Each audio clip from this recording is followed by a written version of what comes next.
नमस्कार and welcome to planet 4। आखिरकार हुतियों के खिलाफ स्ट्राइक में घुस गया भारत। राजनाथ सिंह के ऐलान के बाद हुतियों पर हुआ सबसे बड़ा एयर स्ट्राइक। हुतियों पर हमले के बाद अमेरिका से आया भारत को फोन और मच गया तहलका। सुनक और बाइडेन का महाऐलान, यमन में घुसकर हुतियों को चुन चुन कर मारेंगे। हुतियों के खिलाफ अमेरिका ने भारत से मांगी बड़ी मदद। जहाजों पर हो रहे हमले के बीच अचानक भागी सऊदी की सेना। सच हुआ राजनाथ सिंह का हुतियों के खिलाफ दिया गया बयान। अब लाल सागर में भारत कर रहा है मोर्चे को लीड। यमन में घुसकर हुतियों को चुन चुन कर मारने का प्रोसेस शुरू। यमन में हुती विद्रोहियों के खिलाफ अमेरिका और ब्रिटेन ने भीषण हमले किए और हुती विद्रोहियों ने ठिकानों पर भीषण बमबारी की गई है। इसके बाद भारत इस पूरे हमले का मास्टरमाइंड बताया जा रहा है, जो पिछले कई दिनों से जबरदस्त तैयारी कर रहा था। दूसरी तरफ सऊदी अरब की सेना भारत में घुस गई। पूरा माजरा जानकर आप चौंक जाएंगे। इसके बारे में हम आगे चर्चा करेंगे, लेकिन आइए सबसे पहले जान लेते हैं कि भारत, अमेरिका और ब्रिटेन मिलकर हुतियों के खिलाफ कौन सा बड़ा कारनामा कर दिए। यमन में शुरू हुए युद्ध के बीच भारत अचानक सेंटर में आ गया है। यमन को चारों तरफ से घेरने के लिए भारत ने ब्रह्मोस लॉन्च कर समुद्र में 10 युद्धपोत भेज दिए हैं।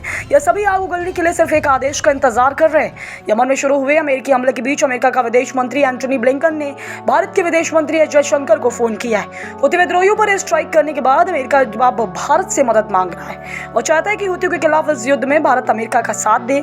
ऐसे में आप नीचे कमेंट में बताइएगा कि क्या भारत को हुतियों के खिलाफ खुलकर सामने आना चाहिए या फिर गुपचुप तरीके से उसे सबक सिखाना चाहिए, क्योंकि अगर भारत हुतियों के खिलाफ खुलेआम काम करता है तो हमारा दोस्त ईरान नाराज हो जाएगा। रिपोर्ट के मुताबिक भारतीय विदेश मंत्री एस जयशंकर और अमेरिकी विदेश मंत्री एंटनी ब्लिंकन ने दक्षिणी लाल सागर और अदन की खाड़ी में हुतियों के हमले के बीच बातचीत की है। इस महत्वपूर्ण बातचीत के बाद ऐसा माना जा रहा है कि लाल सागर में हुतियों का प्रकोप खत्म हो जाएगा, क्योंकि अब बहुत बड़े लेवल की तैयारी है जिसे झेलने के लिए हुती विद्रोही चींटी के समान है। माना जा रहा है कि अब बातचीत लाल सागर में गेम चेंजर साबित होगी, जहां भारत और अमेरिका मिलकर हुतियों के खिलाफ बहुत बड़ी स्ट्राइक की तैयारी कर रहे हैं। अरब सागर और लाल सागर में हुती विद्रोहियों के लगातार हमलों के बीच अमेरिका और भारत ने साझा चिंताओं पर चर्चा की है, जो कमर्शियल जहाजों की आवाजाही के लिए खतरे पैदा करते हैं। भारत भी चाहता है कि जल्द से जल्द इस परेशानी से निजात मिल सके।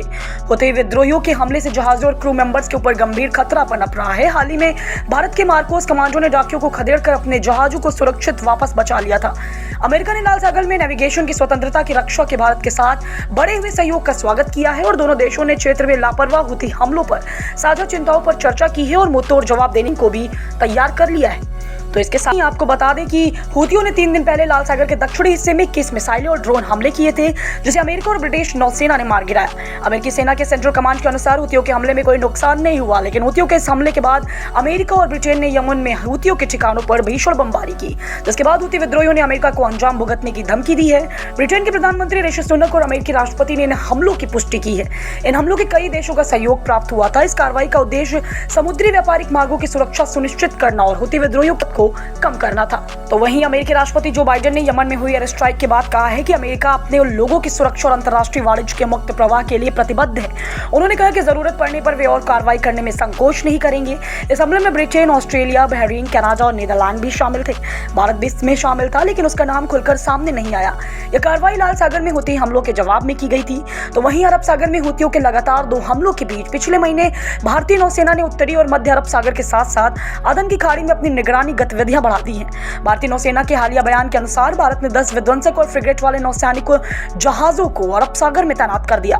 पिछले महीने व्यापारिक जहाज एमवी केम प्लूटो पर हुए हमले के बाद भारतीय रक्षा मंत्री राजनाथ सिंह ने चेतावनी देते हुए कहा था कि भारत पाताल से भी खोजकर हमलावरों को सजा देगा। इंडियन नेवी ने भारतीय जल सीमाओं की सुरक्षा के लिए मानव रहित हवाई वाहन, यूएवी को और समुद्री गश्ती विमान भी तैनात किए। इसके अलावा नौसेना ने हिंद महासागर क्षेत्र के भीतर उभरते सुरक्षा खतरों से निपटने के लिए तटरक्षक बल के साथ अपने सहयोग पर प्रकाश डाला है।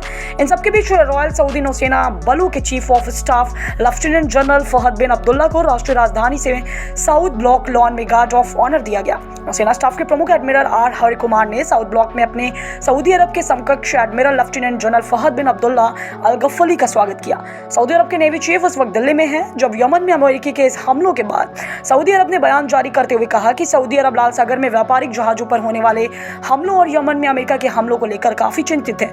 सऊदी अरब ने कहा है कि वो स्थिति पर बारीक नजर रख रहा है। आपको बता दें कि हूती विद्रोहियों के साथ सऊदी अरब और संयुक्त अरब अमीरात ने करीब 8 सालों तक युद्ध लड़ा है, जिससे सऊदी अरब को काफी नुकसान हुआ है।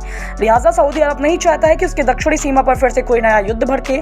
इसके अलावा सऊदी अरब की पूरी कोशिश इस वक्त अपनी इकोनॉमी को आगे ले जाने की है, लिहाजा वो किसी भी नए संघर्ष में नहीं उलझना चाहता है। माना जा रहा है कि सऊदी अरब के नेवी चीफ भारत के साथ किसी नए संघर्ष को भड़कने से रोकने की कोशिश कर रहे हैं। आपको एक बार फिर से बता दें कि अरब सागर में भारत की ताकत लगातार बढ़ती जा रही।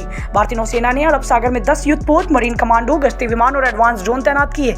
इससे अमेरिका और ब्रिटेन की सेनाओं को सहायता मिल रही है। तैनाती का उद्देश्य अरब सागर में स्थिरता लाना और समुद्री सुरक्षा बढ़ाना है, विशेषकर समुद्री डकैती और ड्रोन हमलों के खिलाफ।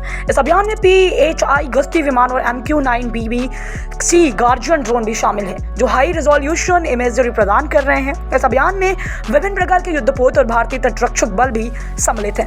फिलहाल इस पूरे विश्लेषण पर आप अपनी राय में नीचे कमेंट में जरूर बताएं। वीडियो को लाइक। धन्यवाद।